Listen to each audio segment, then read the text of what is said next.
Po ndotja dhe mënyra se si ne ushqehemi janë ndikues?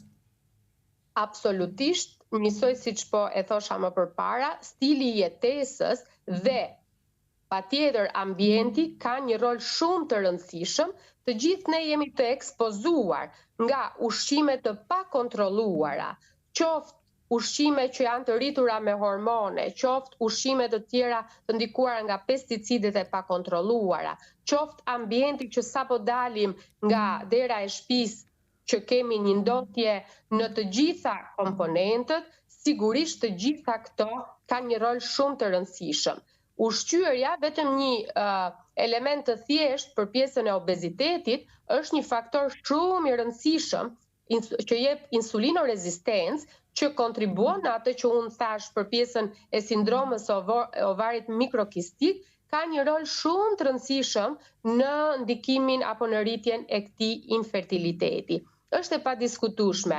Të kthehemi tek fjalia që unë thash në fillimet e intervistës, ku ne kemi edhe mikesha, shoqe, kolege për të qenë pak më e prekshme situata, që kanë për shumë vite me radhë kanë tentuar për të patur një shtatzani, ku në vlerësimet mjekësore kanë rezultuar pas një lloj problematike fizike apo hormonale apo në vlerësimin e analizave, por është vërtetuar që vetëm stresi, se ndonjëherë për shembull, unë e theksova për kufizimin që duhet një vit marrëdhënie të rregullta të pambrojtura për ta konsideruar infertilitet.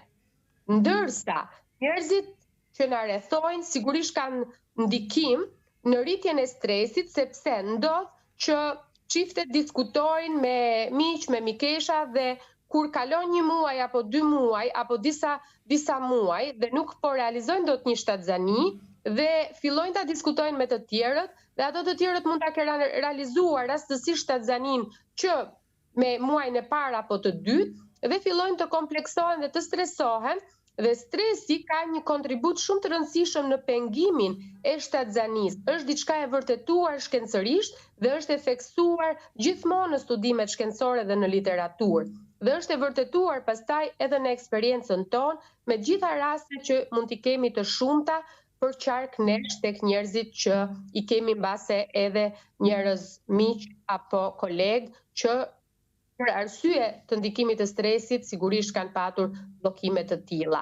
Prandaj, unë sugjeroj që çdo njeri ta kuptoj që secili nga ne është unik dhe secili nga ne ka gjenetikën e vet dhe mënyra se si ambienti dhe faktorët të ndryshëm ndikojnë te secili nga ne, kuptohet që bën të mundur që secili të ketë mënyrën e vet për të realizuar këto lloj situatash të ndryshme.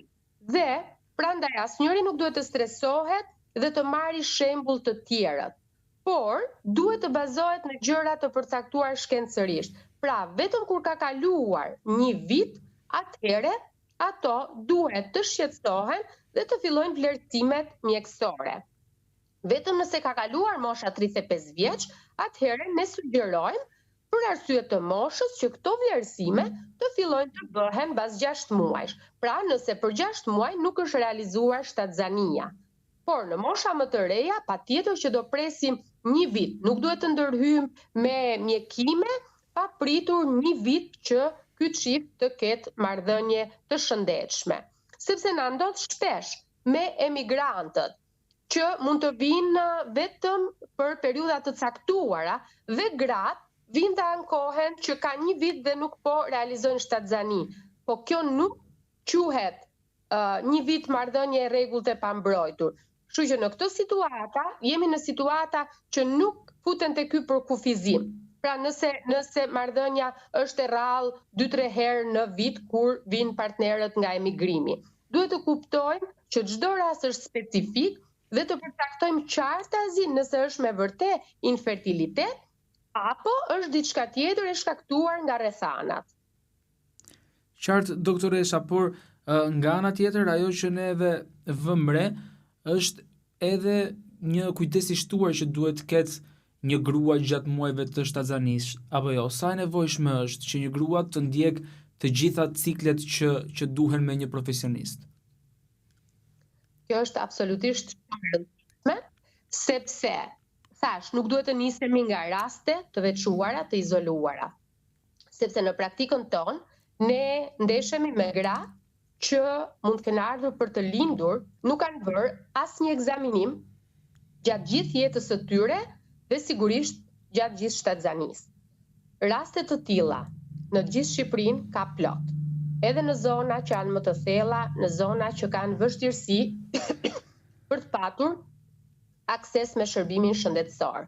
Duke futur këtu të gjithë elementët që unë nuk dua t'i përmend të gjithë me radhë, sepse jemi koshient të gjithë bashkë, sepse një pjesë e madhe nuk kanë mundësi mbase edhe të kenë akses shëndetësor.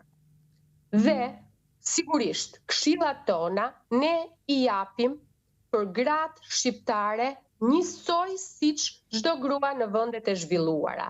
Kur një paciente vjen tek unë, do ishte kënaqësi shumë e madhe që pacientja të vinte përpara se të ngelej shtatzan dhe unë të realizoja me shumë kënaqësi dhe me dëshirë të madhe dhe përkushtim një konsult prekoncepsionale ku t'i shpjegoja çiftit të gjithë ekzaminimet duhet të bëhen përpara se të ngeli shtatzan. Dhe kjo do ishte mënyra ideale të bën një kontroll të rregullt dhe nëse gruaja apo çifti kanë problematika shëndetësore të tyre, ne t'i trajtojmë qoftë infeksionet apo problematikat e tjera përpara se kjo grua të ngeli shtatzan. Sepse besoj ju e keni shumë të qartë, nëse një grua vjen tek ne kur ka ngelur shtatzan dhe ne duhet t'i bëjmë ekzaminimet dhe del me problematika shëndetësore, ne kemi shumë të vështirë për t'i dhënë mjekime, antibiotika apo mjekime të tjera një gruaje që është shtatzan. Prandaj gjëja ideale është të bëjmë këto konsultat prekoncepsionale që fatmirësisht çiftet shqiptare kanë filluar të ndërgjegjësohen dhe këto lloj diskutimesh, intervistash apo emisionesh janë për t'u vlerësuar sepse në këtë lloj mënyre bashkë me ju, ne bëjmë një ndërgjegjësim të gjithë popullatës që të fillojnë të vinë të bëjnë konsultat prekoncepsionale që më përpara se të ngelin shtatzan. Kjo do ishte ideale. Por, neve do kujdesemi për gratë në çfarëdo lloj momenti që ato paraqiten tek ne. Por, sigurisht shpjegimet do filloj nga ai moment e mbrapa, se ne nuk e kthejmë dot kohën mbrapa. Prandaj, unë gjithmonë jam shumë e kënaqur nëse do ishte mundësia të jepnim këshilla për t'i parandaluar para se të ndodhin gjërat, sepse kur gjërat kanë ndodhur, asnjëri nga ne nuk ka mundësi ta kthej kohën mbrapa.